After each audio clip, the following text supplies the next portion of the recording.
Right, so I thought I'd record this video on on sort of mini wings and like when to progress to a mini wing, and whether like you get a mini wing or getting a Parakite instead. So I currently fly. You can see in the video that's a Flow Yachty. It's a 19 meter. I'm about 100 kgs all up. So in terms of like wing loading, that's about 6.5 kgs per meters squared. I think that's projected or flat. I can't remember which. Which, for reference, if you go above 7 in New Zealand, that's considered a speed wing. So yeah, so that's just sort of the wing that I fly. I've been flying for on the mini wing for 2 years now. I don't fly that often because I fly paragliders like most of the time and paramotor. So yeah, I've only got how many hours I've got on the Yachty, maybe 9. I think I've got about 20-ish flights. Yeah, so this is sort of my experience. In terms of like progressing into the sport, I think I brought the Yachty when I had about 80 hours, and I would suggest no one start flying paramotor. What do you call it? Mini wings until they sort of get at least 50 hours, and that's not just like 50 hours of massive like flights of like 3 hours each. This is 50 hours of like varied. So if you've done a lot of really big flights, like 3 hour flights, I would suggest possibly more than that. And it's just because everything happens so much faster on a mini wing. Your reactions just have to be instinctual. Right. So what else is here? We list coastal versus inland versus descent flying. So coastal flying, you're normally flying in like laminar air, just using dynamic lift to stay up. You're so like a mini wing, like a paraglider, you're flying in 20 to 30, like 20 kilometer an hour average, gusting 30. That's like the maximum speed you fly. For a mini wing, I'm flying sort of 30, gusting 45 is sort of the sweet spot. For coastal, you don't really have that many hazards to worry about.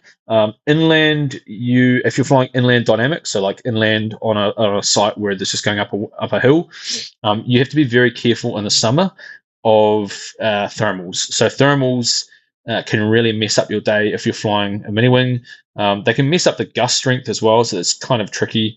Like the gust difference between the average and the gust can be quite high if you're inland. And it's a lot more likely to take a collapse. There's a video on YouTube of a guy, I think it's on an Ozone Zero, flying inland. He had his trimmers right out though, so I mean, yeah, you can search up a mini wing crash. He has trimmers right out. Flew behind another wing, took a full collapse, went into the ground, unfortunately. So I don't know whether there was. It's so hard to tell. Could have been. It would look like it was winter, but you can still get thermals in winter, even if it's sort of midday. Not as violent, obviously. But yeah, who knows? And the last thing I've got here is descent flying from flying down a mountain. You don't need to have as much experience flying a mini wing down a mountain because it's mostly just laminar air. So coastal, you've got to deal with gust strengths, like difference between the gust and the average, and that can really that can like create quite a bit of turbulence, which you need to actively pilot to sort of manage. If you're just flying down a mountain, you don't really need that much experience at all because, yeah, just mini wings are just like smaller paragliders. If you like, sure, yes, there is. You got to like have good landing and good launch technique, but there's not the hazards or the danger that you have with coastal inland. What else I got? Reserve or not? I always fly with reserve. It's just you just should. I mean, you'd probably not really get a chance to use it on a mini wing because everything's just so close to the ground. But yeah, you should just fly with one. Harness choice, I have flown with a split leg. I have flown with a seat board. I prefer a seat board because it's more comfy. I don't really think it actually makes much of a difference. Speed wing flying, a little bit different. Split leg is kind of the way to go. But mini wing, I mean, like it's a different feel, but you can like flick the wing around just as easy with either or. Yeah, so if you like decide to progress with mini wing, like if you want to like learn how to fly mini wings, compared to a regular paraglider, the dangers are kind of different. Launching on a mini wing is quite a bit trickier because you're flying in stronger wings. Everything happens just so much faster, and the launch sites become harder to sort of get off. So the launch site that I'm flying here, it looks like looks it when you're there, but it's actually not. Like it's maybe that slope is about 45 degrees. So there is like a venturi right at the edge of it, and then obviously the wind spreads out further back. You can pop your wing out further back behind the cliff, and then you can push through the venturi with your trimmers right out, and then push into like into the lift. If the wind is too strong, I mean, you're not going to be able to push through the Venturi, and it's kind of like a built-in safety feature. If the hill that you're launching on is just like 45 degrees the whole way up, and you can take off at any point, um, yeah, there are like different dangers with that. Yeah, I mean, you can figure it out. It's probably yeah, you can make a whole video going over that. Wing loading.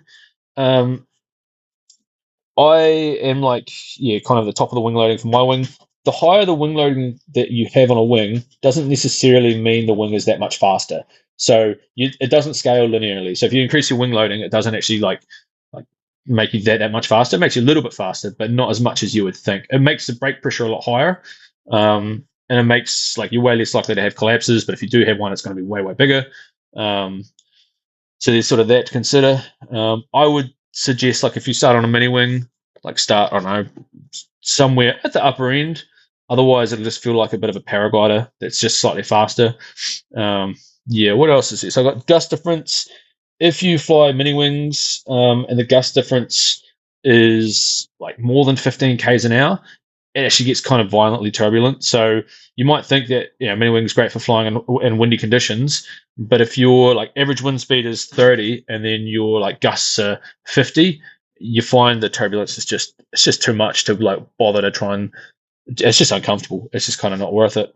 Right, so that's kind of just touched on that. Parakite versus mini wing. I've got that down here.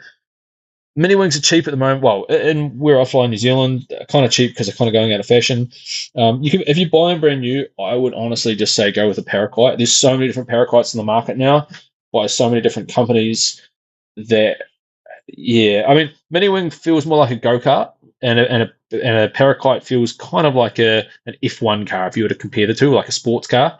Um, Mini wings have a shorter line length, so that yachty is about 5 meters, whereas most of parakites are, I don't know, 6-ish, 6.5. They're just longer and feel more like a paraglider, like a fast paraglider. Um, they do have the added benefit is like a parakite's way more efficient. So often when I'm flying, I'll be like if it's weak conditions, I'll be scraping the cliff just to stay up. Versus like a parakite, you can pull your brakes right down and you pop straight up. So parakite's way more efficient. If you're like trying to fly random sites, like I don't know, like tiny little cliffs, Parakite will fly it easy, whereas a mini wing, no, you need like a bigger hill for a mini wing. What else have they got there? So that's kind of that. Yeah, last thing is aspect ratio. So the Yachty is aspect ratio 5. Obviously, the higher the aspect ratio you go, generally speaking, the more efficient and the faster your wing is. So in terms of like the main sort of mini wings for high wind soaring, I would sort of recommend. There's a Flow Yachty that's got aspect ratio 5. Ozone Zero is 4.5. Nevia Corolla is 4.8, and the Gin Griffin is 4.8. So they're all kind of similar. The Yachty is probably slightly more than the rest, probably slightly faster. But they're all pretty similar. They probably all feel pretty similar if you were to fly them. One thing I would definitely suggest is if you're planning on flying,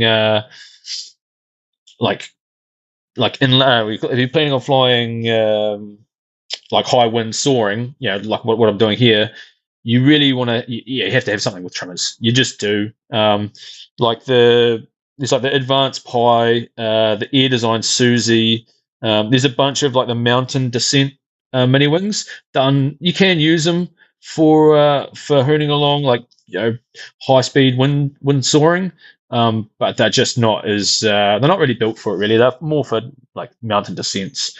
Yeah, you can fly them. They're just not as fun, I guess. But yeah, the main takeaway for this is, if you are considering getting into the mini wing, flying. There's a lot to learn. It's a pretty fun sport. It's pretty fun, like to sort of progress, and the skills that you learn flying mini wings definitely translate over to like big wing flying, especially just like your reaction time and your sort of instinct. Also your takeoff technique, especially in high winds. Mini wing, even though it's a lot smaller, it's everything happens just so much faster. So your like setup and the way you do things has to be way more precise.